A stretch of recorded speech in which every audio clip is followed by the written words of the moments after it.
i7 ગુજરાતનો અવાજ।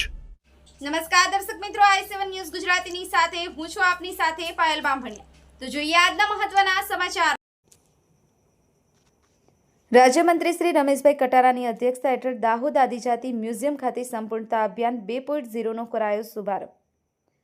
દાહોદ જિલ્લામાં દાહોદ ખાતે આવેલ આદિજાતિ મ્યુઝિયમ ખાતે કૃષિ અને ખેડૂત કલ્યાણ, સહકાર, પશુપાલન અને ગૌસંવર્ધન રાજ્યમંત્રી રમેશભાઈ કટારાના અધ્યક્ષસ્થાને દાહોદમાં પ્રગતિ અને નવીનતા લાવવાના હેતુથી એક પહેલ રૂપે સંપૂર્ણતા અભિયાન 2.0નો શુભારંભ સમારોહ યોજવામાં આવ્યો।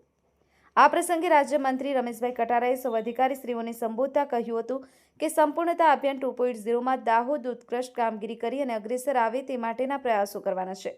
વધુમાં ઉમેર્યું હતું કે જિલ્લાના તમામ અધિકારીઓ અને પદાધિકારીઓની અને આપણી સૌની જવાબદારી છે કે આપણે દાહોદ જિલ્લામાં કુપોષિત બાળકોને સુપોષિત બનાવવાની શરૂઆત ગરબાડા તાલુકાથી કરીએ। જિલ્લા કલેક્ટર શ્રી યોગેશ નિરગુડેએ ગરબાડા તાલુકાને આકાંક્ષી બ્લોક સી શ્રેણીમાંથી બહાર લાવી આદર્શ તાલુકો બનાવવા માટે તમામ વિભાગના અધિકારીઓ અને કર્મચારીઓને હાંકલ કરી હતી।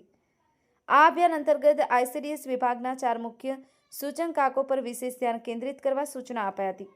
શિક્ષણ વિભાગમાં દરેક શાળામાં કુમાર કન્યાઓ માટે અલગ અલગ શૌચાલયની સુવિધા સુનિશ્ચિત કરવા પર ભાર મૂક્યો છે। શિક્ષણમાં ડ્રોપ આઉટ રેશિયો ઘટાડવા માટે ધોરણ 8માંથી 9માં પ્રવેશતા બાળકોને વંચિત ન રહી જાય તેની કાળજી લેવા શિક્ષકોને તાકીદ કરાઈ।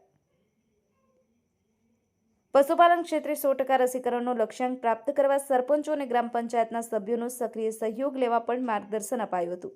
આ પ્રસંગે કલેક્ટર યોગેશ નિરગુડેની પ્રેરક ઉપસ્થિતિ તેમજ જિલ્લા ગ્રામ વિકાસ એજન્સી નિયામક શ્રી ગરબાડા ધારાસભ્ય મહેન્દ્રભાઈ ભાભોર, અન્ય પદાધિકારીશ્રીઓ સહિત દાહોદ જિલ્લા વહીવટીતંત્રના સૌ અધિકારીશ્રીઓ ઉપસ્થિત રહ્યા હતા। i7 news Gujarati, Dahod.